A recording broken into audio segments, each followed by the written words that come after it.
अस्सलाम वालेकुम friends, welcome to GH sports. आज इस सेगमेंट पे हम जिस टीम को डिस्कस करने जा रहे हैं वो है न्यूजीलैंड, जिन्होंने टी20 वर्ल्ड कप का अपना स्क्वाड अनाउंस किया है, जो कि इस वर्ल्ड कप कैंपेन का आगाज उनका 8 तारीख से होने जा रहा है। आदिल भाई, आमिर भाई, न्यूजीलैंड की टीम, क्या कहने न्यूजीलैंड की टीम में। अभी जो न्यूजीलैंड की टीम जिस तरह फॉर्म के अंदर है, जिस तरह से चल रही है, कैसे देख रहे हैं आप न्यूजीलैंड की टीम को? मैं साइम कैसे देख रहा हूँ। मैंने तो बहुत कुछ देख लिया था अभी पिछले जो वीक के अंदर, जो अभी सीरीज खत्म हुई है ओडीआई की, जो उससे पहले ये तो खुद अभी इंडिया के अंदर मौजूद है। कीवीज जो है उतर चुके थे इंडिया के अंदर और एक ओडीआई सीरीज खेली थी, आपको याद होगा, जी जी। जिसको बड़ी शानदार अपने 5 से 6 जो नए लड़कों के साथ नई कॉम्बिनेशन के साथ उतरी और उन्होंने ओडीआई सीरीज भारत को की सरजमीन पे उतर के ग्राउंड को तहस नहस कर दिया, जिसके अंदर जो है कॉनवे और यंग और जितने भी इनके एक बेहतरीन प्लेयर थे, वो मकसद उन्होंने एक प्रदर्शन किया। मैं इंडियन जबान में बात करता हूँ क्योंकि इंडिया को इन्होंने ठीक ठाक जो है ना सुताई लगाई लगाई थी। अभी वो टी20 सीरीज में बिल्कुल वो अपना वो प्रदर्शन, वो एग्रेशन जो ओडीआई में तो वो पेश नहीं कर सके, लेकिन फिर भी टी20 के उन्होंने चौथे मैच के अंदर ठीक ठाक तरीके से अपना कमबैक किया और अभी भी वो इंडिया की सरजमीन पर ही मैचेस खेलेंगे, ज्यादा मैचेस होंगे। मैं ये समझता हूँ कि कीवीज इस वक्त फील्डिंग के म्यार में भी, बॉलिंग के म्यार में भी और बैटिंग के म्यार में भी आउट क्लास हैं, बहुत मेहनत से खेलते हैं। वो ना मुमकिन को मुमकिन कराने की सलाहियत रखते हैं। उनके प्लेयर्स, उनके बैट्समैन, उनके स्लॉटर, उनके बॉलर, उनके स्पिनर, तो ज्यादातर स्पिन ट्रैक होगा तो वो स्पिन ट्रैक पे भी अच्छी बॉल करेंगे। अगर फास्ट ट्रैक बना दिया तो उनके जो बैट्समैन मार मार के भुरकस निकाल देंगे, क्योंकि वो है ही इंडिया के अंदर, इंडिया का भी सामना उनसे होना है। तो मैं समझता हूँ कि ये जिस तरीके से जो है वो उनके जो प्लेयरों ने जो बैटिंग की है, कॉनवे ने बैटिंग की है, यंग ने जो ओडीआई के अंदर बैटिंग की, टी20 के अंदर जो बैटिंग की गई थी, तो मुझे तो शेफर्ड ने जो बैटिंग की थी, Daryl Mitchell, father of India. Oh father of India, Daryl Mitchell ने जो ओडीआई में जो टी20 के अंदर, वो तो ट्रेविस हेड का भी उन्होंने रिकॉर्ड तोड़ दिया। वो मकसद है कि इंडिया का कोई ना कोई जो है ना किसी साल 2025 में ट्रेविस हेड पड़ गए थे और अब जो है ना वो डैरेल मिचेल पड़ गए। तो मैं तो समझता हूँ कि, और वो कह रहे हैं कि मैं इंडिया से ऐसे नहीं जाऊंगा, टी20 वर्ल्ड कप लेके जाऊंगा भाई मैं बिल्कुल तो। ऐसे ही। तो वो इस एग्रेशन के साथ, इस जुनून के साथ आए। तो साइम, अब आप टीम के पूरा स्काउट जो ना बताएं तो फिर हम उसको। बिल्कुल आदिल भाई, अगर इनके बैटर्स की हम बात करें, जो कि बैटर्स प्रॉपर बैट्समैन हैं, उनके अंदर आते हैं फिन एलन, जो कि एक बड़े ही एक्सप्लोसिव एक्सप्लोसिव बैट्समैन। बैट्समैन है। अगर हम उनके साथ देखें तो फिन एलन के साथ जो इनको जो इन्होंने बैटर्स 3 अनाउंस किए हैं, उसके अंदर वो दोनों प्लेयर्स जिनके विकेट कीपर भी हैं, जिसमें टिम सैफर्ट और डेवॉन कॉनवे हैं। तो ये तीनों प्लेयर्स जो हैं इस वक्त न्यूजीलैंड ने अनाउंस किए हैं एज अ बैटर, और इन तीनों ही प्लेयर जो हैं वो ओपनर भी हैं। तो आप क्या देख रहे हैं कि इन तीनों के अंदर कौन से 2 प्लेयर्स ऐसे हैं जो जगह बना पाएंगे, या तीनों ही प्लेयर्स खेलते हुए नजर आएंगे? रिकॉर्ड की अगर हम थोड़ी बात करते हैं तो फिन एलन ने 53 मैचेस के अंदर 1365 रन स्कोर किए हैं, 26 का इनका एवरेज है और 165 की स्ट्राइक रेट, 200 और 650 इन्होंने इंटरनेशनल क्रिकेट में स्कोर किए हैं। टिम सैफर्ड की अगर बात करते हैं तो टिम सैफर्ड ने 81 मैचेस खेले हैं न्यूजीलैंड के लिए, जिसमें 1953 रन स्कोर किए हैं, 29.59 का इनका जो है वो एवरेज और 143 का इनका स्ट्राइक रेट है। वहीं अगर हम डेवॉन कॉनवे की बात करते हैं तो डेवॉन कॉनवे ने इस वक्त इंटरनेशनल टी20 66 खेले हैं, 1739 रन इन्होंने स्कोर किए, 35.48 का इनका एवरेज है और 128 की इनकी स्ट्राइक रेट है, 1250 इन्होंने स्कोर किए। तो आप क्या समझते हैं कि कौन से प्लेयर्स जो है हमें न्यूजीलैंड की तरफ से ओपन करते हुए नजर आएंगे? क्या ये left hand right hand batting combination के साथ जाएंगे, या टिम सैफर्ड और फिन एलन के साथ ओपनिंग पेयर बनाएंगे? आदिल भाई, आमिर भाई, क्या लगता है आप दोनों को? आदिल भाई, साइम, फिन एलन की अगर फॉर्म देखें तो बड़ी धांसू फॉर्म लगी हुई है बंदे की यार। लास्ट लीग्स में खेल कर आया तो 50 से कम तो बात ही नहीं इवन भाई इंडिया के उससे। खिलाफ जो इंडिया के मैच खिलाफ भी लास्ट मैच खेला तो 80 रन बनाए, पर इंडिया की टीम ने बड़े ज्यादा रन बना लिए थे। अगर ये खड़ा रहता तो मैं समझता हूँ 272 ये रिकॉर्ड चेस हो जाता इंडिया के खिलाफ। पर बड़ी धांसू फॉर्म लगी इस बंदे की, फिन एलन। और टिम सैफर्ड मैं समझता हूँ इसके साथ आएगा और वो भी एक अच्छा, मतलब कि एक अच्छी चॉइस होगी न्यूजीलैंड के लिए। डेवॉन कॉनवे को हाँ, आप बिल्कुल, मतलब 3 डेवॉन नंबर। कॉनवे जो कि सबसे ज्यादा एवरेज बना के इस वक्त इन तीनों ओपनर्स के अंदर, जिसकी अगर हम बात करें तो स्ट्राइक रेट भी कोई इतना बुरा नहीं, शायद डेविड 128 कॉनवे का। ये वही है जो ओडीआई के अंदर भी लेफ्ट हैंडेड हाँ, बैट्समैन बिल्कुल जिन्होंने बिल्कुल। एक बड़ी जबरदस्त इनिंग खेली थी, बहुत ही मकसद है कि कॉन्फिडेंस के साथ इनिंग खेली थी। तो मैं ये समझता हूँ डेविड कॉनवे और फिन एलन, मैं समझता हूँ ये ओपन पेयर होगा इनका। लेफ्ट हैंड राइट का ये हमेशा इसी राइट और लेफ्ट से जाते हैं ये तो करने के मैं लिए, और समझता हूँ टिम ज्यादातर सेफर्ड के साथ जाएंगे, मैं समझता हूँ ऐसे। हो सकता है मतलब वो एक पर्सपेक्टिव अलग है, वो हर किसी अच्छा, का व्यू है कि मैं एक चीज और भी आपको बताना चाह रहा हूँ आमिर, ये कि देखो इस वक्त इंडिया के अंदर भी माहौल कुछ इस तरीके से है ना कि देखो वहाँ की जो पिचेस हैं वो एक मेयार की पिच नहीं रखते, हाँ, बिल्कुल, क्योंकि वो एक तरह का माहौल नहीं रखते। अगर इंडिया के खिलाफ उनका मैच हो जाता है वहां पर, नहीं फिलहाल तो अभी नहीं ग्रुप में है, नहीं या है। फिर जो है ना अगर पिचेस के मामले के अंदर अगर बाउंसी पिचेस हुई तो इनकी टीम के अंदर ये महारत हासिल है, क्योंकि लो बाउंस पिच बहुत ज्यादा होता है इंडिया के अंदर, ये देखा गया है। तो उसके अंदर भी ये समझता हूँ कि अगर वो पेयर आगे पीछे भी हो जाए फिन एलन और टिम सैफर्ड का, सेफर्ड तो कोई अगर बाउंसी पिच हुई तो मैं समझता हूँ कॉनवे को लेफ्ट हैंडर और राइट के साथ खेलेंगे तो जरूर तीनों ही, मैं खेल- हैं ही तीन लेकिन बैटर ये ऐसे जिस जिस combination कॉम्बिनेशन के के साथ ये जाएंगे। स्पेशलिस्ट जो सिर्फ इनका हाँ। काम बैटिंग करना, तीन ही है, वैसे तो तीन। ऑलराउंडर से भरी हुई टीम है। बिल्कुल ऐसा ही है। तो मैं ये समझता हूँ कि ये टिम सेफर्ड और खेलेंगे तीनों ही, 3 नंबर पे डेविन कॉनवे आ जाए या टिम सेफर्ड। मेरा जो ये है कि टिम सेफर्ड और फिन एलन दोनों बारी की शुरुआत करेंगे यहाँ पर, क्योंकि इनका मैच इंग्लैंड से है, अफगानिस्तान से है। और लास्ट जो वर्ल्ड कप में अफगानिस्तान ने इनको लीग मैच में, ग्रुप मैच में हराया था। इस तरह से जो ये वर्ल्ड कप से बाहर भी हो गए थे सुपर 8 में ये लोग। तो मेरा यही है कि टिम सेफर्ड और नहीं, इनका जो लेफ्ट हैंडर एक और ओपनर है रविंद्र, वो ओपनर नहीं है ओपनर नहीं है, वो मिडिल ओपन ऑर्डर। उन्होंने कराया था, वो हाँ, कराते वो थे, ऑलराउंडर्स में आता है ऑलराउंडर्स वो। में आते थे, उन्होंने ओपन भी किया है, काफी जगह पे ओपन किया है। तो लेकिन उनकी कोई फॉर्म लगी भी नहीं है। तो मैं समझता हूँ अगर उनकी फॉर्म लगी भी होती, T20 में जिस तरह से आए थे वो खेलते, तो फिर मैं समझता हूँ ऊपर नंबरों में उनका बेहतरीन तरीके से वो ऊपर जा सकते थे। लेकिन इस वक्त डेविड कॉनवे, फिल एलन और सैफर्ड इस वक्त नुमाया है उनके टॉप के ऊपर। उनमें से ओपनर कोई एक जाएगा और वो सेकंड नंबर पे खेलेंगे। तो ये तो इनके जो है तीन ही है इस वक्त बिल्कुल जो ऐसा ही पक्के। है। बाकी तो आमिर ने भी सही कहा कि बाकी सब जो है ऑलराउंडर हैं। और डेरन मिचेल तो भाई इस वक्त बूम बूम हुए में कुछ, वो तो किसी को छोड़ने के लिए तैयार ही हो। तो अगर भाई अच्छा रचित रविंद्र की बात करो तो 5 मैचों में 100 रन भी इतने बने, लास्ट चीज फॉर्म उनकी नहीं है बिल्कुल। इस वक्त, उनकी फॉर्म बिल्कुल भी नहीं। T20 रिकॉर्ड की भी हम बात करते हैं तो उन्होंने 43 मैचेस खेले हैं इस वक्त न्यूजीलैंड के लिए, 630 रन स्कोर किए, 69 हाईएस्ट है, बिल्कुल 19.68 का जो है उनका एवरेज है, और 135 स्ट्राइक रेट खासा अपर साइड के ऊपर है।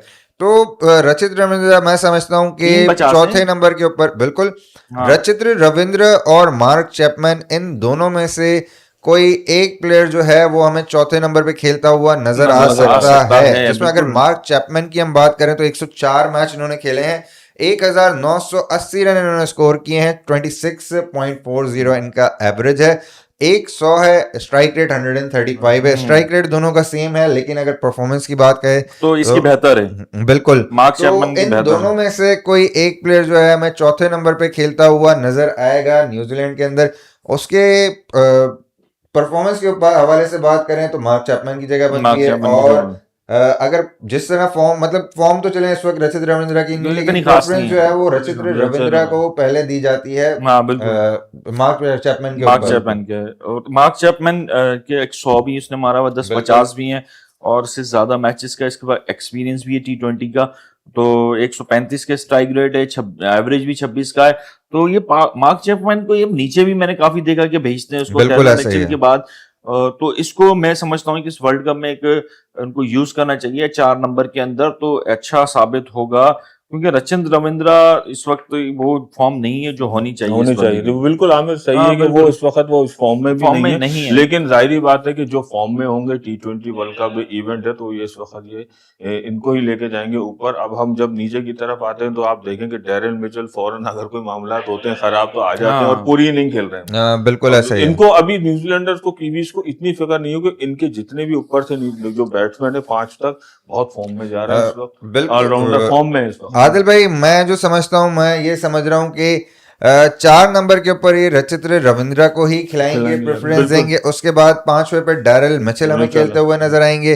छठे नो डाउट है। उसके ऊपर तो हाँ, बिल्कुल, डिस्कशन बिल्कुल, करना है ही है नहीं, है ही नहीं, मतलब वो तो। उसका अच्छा, तो बड़ा अच्छा कंपटीशन सैम है कि ब्रेसवेल भी है, ग्लेन फिलिप्स भी है, जिमी निशम भी है। हाँ बिल्कुल। बड़ा मतलब लेकिन आमिर भाई अगर हम बात करें कंडीशंस की तो हाँ। उसके हिसाब से देखना पड़ेगा कि ऑन ब्रेसवेल। द डे किसकी रिक्वायरमेंट है। आया कि फास्ट बॉलिंग ऑलराउंडर की जरूरत है या स्पिनर Spinning attack, ऑलराउंडर। हाँ, बिल्कुल ऐसी हो। बिल्कुल। तो रचित्र रविंद्रा और मार्क चैपमैन में से दोनों में से कोई एक हमें चौथे पे नजर आएंगे। 5वें पे डैरल मिचेल है। 6ठे पे ग्लेन फिलिप्स हमें खेलते हुए नजर बिल्कुल। आएंगे। 7वें पे ग्लेन फिलिप्स के ऊपर अगर हम थोड़ी सी बात करें कि ग्लेन फिलिप्स भी आमिर भाई, आदिल भाई, हवा के अंदर बहुत ऐसा बढ़ती उड़ते हैं नहीं। जैसे बिल्कुल। कोई ग्रेविटी का रॉय बिल्कुल ऐसा ही है। चेंज कर दिया। के बारे में तो मैं यही कहूंगा कि उनको तो वो कीवीज डालेंगे जिस तरीके से भाई, वो तो अब पॉइंट पे खड़े होने के बाद तो वो जो मतलब की बैट्समैन है जिसने विराट कोहली का कैच लिया, फिर रिजवान अहमद का कैच लिया, बिल्कुल ये तो ऐसे। बिल्कुल की बॉलर का, क्योंकि शुरुआत के अंदर तो ये जो अपने बैट्समैन जो ऊपर तले के बैट्समैन वही जो शॉटें खेलते हैं पॉइंट के ऊपर से निकाल, लेकिन ये पॉइंट के ऊपर से भी जो है हवा में बुलंद होने के बाद बिल्कुल। अपना वो कैच लेते हैं, महारत करते हैं, तो ये तो खेलेंगे बिल्कुल आदिल भाई। और इनका तो अगर है बनता है। T20 स्टैट्स की भी बात करें तो इन्होंने 88 मैचेस खेले हैं T20, 2105 रन इन्होंने स्कोर किए। 31.41 31.41 का इनका एवरेज है। 141.56 का इनका स्ट्राइक रेट है और 200 भी कर चुके हैं लोअर ऑर्डर पे खेलते हुए 1150 के साथ। बिल्कुल इसी तो तरीके एक बड़े ही एक्सप्लोसिव बैट्समैन है। न्यूजीलैंड इनको किसी भी वक्त यूटिलाइज कर सकता है। कहीं अगर ओवर इनके ओपनर ऊपर वाले प्लेयर अच्छा खेल जाते हैं तो फिर इनका नंबर भी चेंज किया जा सकता है। तो एक बड़े अच्छे प्रोस्पेक्ट हैं।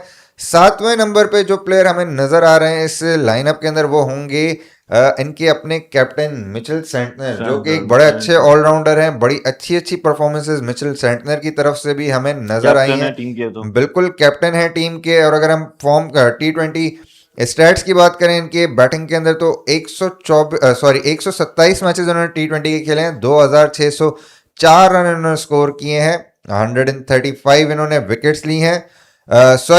3000 ये कौन से हैं जी, इनकी बैटिंग अगर हम बात करते हैं तो बैटिंग के अंदर इन्होंने 127 मैचेस के अंदर 953 रन स्कोर किए हैं। 953 रन इन्होंने स्कोर किए हैं और 19.44 इनका एवरेज है। स्ट्राइक रेट है इनका 130, 250 इन्होंने स्कोर किए हैं। कैप्टन भी हैं। बड़ी अच्छी परफॉर्मेंसेस इनकी तरफ से हमें नजर आई है।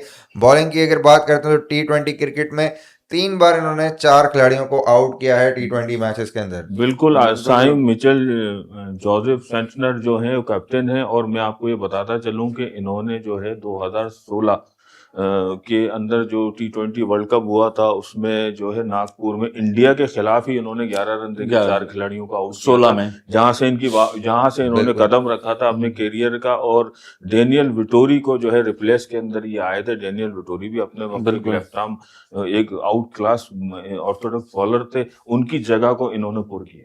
यार पर साहब फॉर्म अगर देखें पिछले मैचेस में तो देखो खास इसकी नजर नहीं है। 5 मैचों में 4 आउट और आमिर भाई कैप्टन है तो आप इनको बाहर तो कर नहीं सकते। बहरहाल इसको अपनी परफॉर्मेंस पे नजरसानी करनी चाहिए। बिल्कुल ऐसे ही। मैं ये बात कहूं। ये तो हो गया हमारे तकरीबन 7 नंबर तक के प्लेयर। एक प्लेयर और अगर हमें इन ऑलराउंडर्स में से पिक करना हो जिसमें माइकल ब्रेसवेल है, जिमी नीशम है, मार्क चैपमैन, और मैं समझता हूं कि मार्क चैपमैन अपनी जगह बनाने में कामयाब हो जाएंगे। बिल्कुल मार्क चैपमैन वो प्लेयर हैं जो कि बीच में आके खेल सकते हैं। बॉलिंग का भी अच्छा ऑप्शन है। माइकल ब्रेसवेल जो कि इंजर्ड हो गए थे, ओडीआई के कैप्टन थे, T20 सीरीज विन की करवाने वाले कैप्टन थे न्यूजीलैंड के, तो उनके भी चांसेस हैं कि मैं समझता हूं कि राइट आर्म ऑफ स्पिन या जेमी निशम को खिला सकते हैं। बॉलिंग ऑलराउंडर है, मीडियम फास्ट बॉलर है। वो कंडीशंस देखेंगे, कंडीशन पे डिपेंड करता है। इन तीन में से कोई भी 8वें नंबर पे आ सकते हैं।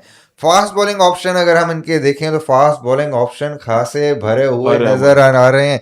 जेकब डफी जो कि इस वक्त सबसे लीथल बॉलर है, मैट हेनरी सीनियर बॉलर है, एडम मिलने, कायल जेमिसन, लोकी फर्गुसन, तो बड़ी एक अच्छी खतरनाक अगर फास्ट बॉलिंग की में आया जाए तो जेकब डफी जो कि आईसीसी रैंकिंग भी 5वें नंबर पर हैं, तो मैं ये समझता हूँ कि उनके भी चांसेस ज्यादा हैं कि वो इकोनॉमिकल बॉलर है, वो टीम का हिस्सा बन सकते हैं और मुस्तकिल जो है टीम का हिस्सा बन सकते हैं इस T20 वर्ल्ड कप के अंदर। देखना होगा आदिल भाई। अब मैट हेनरी भी है, फर्ग्यूसन भी है, तो लॉकी फर्ग्यूसन भी है, तो बड़ी चॉइसेस बड़ी अच्छी इनके पास चॉइसेस ज्यादा हैं। अब और कंपटीशन भी इनके पास बॉलिंग का भी ज्यादा है, बैटिंग का तो कंपटीशन मैं इतना नहीं कह सकता क्योंकि 3 से 4 तो इनके बिल्कुल लॉक कर दिए गए हैं, तो ये तो है। उसके बाद से फिर ऑलराउंडर उनके शुरू में, स्पिनर्स भी इनके पास हैं। अब जाहिर बात है जब आके आप स्पिनर्स की बात करेंगे तो उसपे एक की तो हो ही गई है, जो कैप्टन है वो बिल्कुल स्पिनर, वो भी कैप्टन आदिल भाई, और फिन एलन भी बॉल कर लेते हैं। फिन एलन ही, रचित रविंद्रा है, रविंद्रा भी ग्लेन लेफ्ट, फिलिप्स है, हाँ, उसके अलावा जो है रचित डैरिल रविंद्रा भी मिचेल आगे- है, माइकल ब्रेसवेल है, ऑलराउंडर्स तो माइकल इनके बहुत बहुत अच्छे ज्यादा all-rounders हैं। ज्यादा है बिल्कुल। लेकिन स्पेशल जो सूदी है मेरे ख्याल में स्पिनर जो है जी इश सोदी वो- हैं, और मैं आदिल भाई जिस तरह से उनकी फॉर्म में पॉसिबिलिटी है खेलते हुए नजर है या नजर नहीं है। एडम मिलने जो है वो भी वर्ल्ड कप स्क्वाड से जो है वो बाहर हो चुके हैं इंजरी की वजह से। तो अब इनके पास 5 टोटल बॉलिंग ऑप्शंस बचते हैं, जिसके अंदर 4 फास्ट बॉलिंग ऑप्शन है और एक जो है स्पिनर है इश सोदी।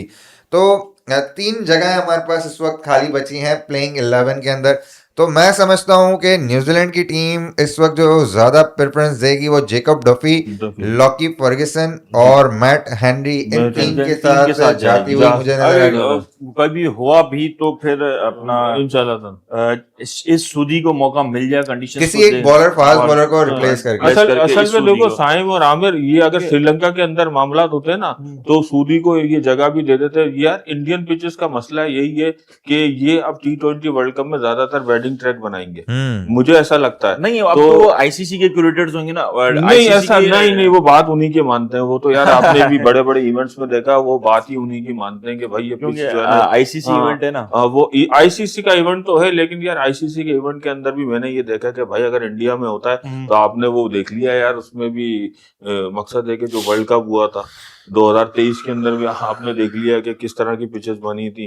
वो तो बारिश की वजह से पिचेस का जो है ना शक्ल चेंज हो जाती थी, तो वो थोड़ा सा मामला था, वरना तो वो सीधी पिच थी जिस तरह से बाबर आजम खेले थे, फखर जमान ने खेले, मेरे ख्याल में एक दिन में 600 रन तो बन गए थे भाई। हाँ, बिल्कुल ऐसे। तो मैं तो ये समझता हूँ ये बड़े इवेंट में अपनी आवाम को खुश करने के लिए बहुत अच्छी पिचेस बनाते हैं, एंटरटेनिंग पिच बनाते हैं, फास्ट वो बैटिंग ट्रैक बनाते हैं। बिल्कुल ऐसे ही है, बिल्कुल आदिल भाई। तो प्लेइंग 11 जो मैं समझता हूँ मेरे हिसाब से होगी, उसके अंदर फिन एलन और डेवॉन कॉनवे ओपन करते हुए हमें नजर आएंगे।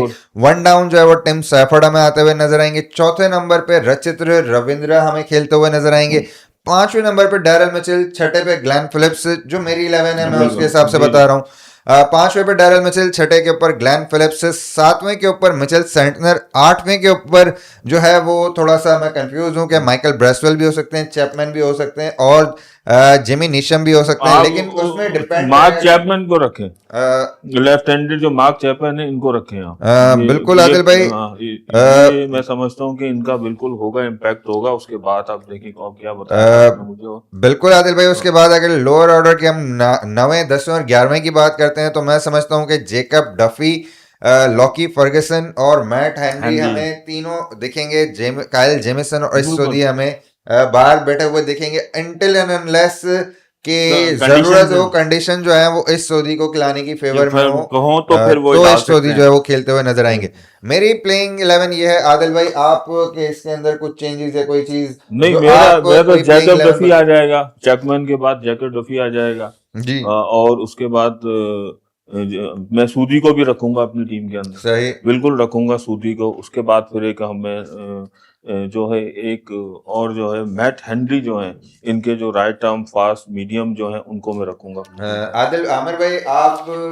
साइम जो टीम है मैं सिर्फ नंबर चेंजिंग करूंगा। डेवन कॉनवे को मैं 3 नंबर पे खिलाता हूँ, सही, हाँ, और टिम सैफर्ड को ओपनिंग पे भेजेंगे, तो ये अच्छी एक चॉइस मैं समझता हूँ। न्यूजीलैंड शायद इस पे जाए। बहरहाल मेरी 11 भी सेम आपके साथ मिलती जुलती है। चलें जी, ये हमारी थी प्लेइंग 11 जो कि हमें लगता है कि न्यूजीलैंड 8 तारीख को जो है अपने पहले मैच के अंदर अगेंस्ट अफगानिस्तान जो उसने खेलना है उसके अंदर हो सकती है। आप क्या समझते हैं, क्या टीम होगी न्यूजीलैंड की? काइंडली हमें कमेंट सेक्शन में जरूर बताइएगा। इसी के साथ मैं इजाजत चाहूंगा हमारे होस्ट और हमारी डीओपी टीम जिसके अंदर इर्तजा और उमर हैं, उनसे इजाजत चाहूंगा, उनके साथ आप लोगों से इजाजत चाहूंगा। इंशाल्लाह दोबारा आपके साथ ज्वाइन करेंगे दूसरी किसी टीम के साथ, नए किसी माहौल के साथ। जब तक के लिए अल्लाह हाफिज। अल्लाह हाफिज।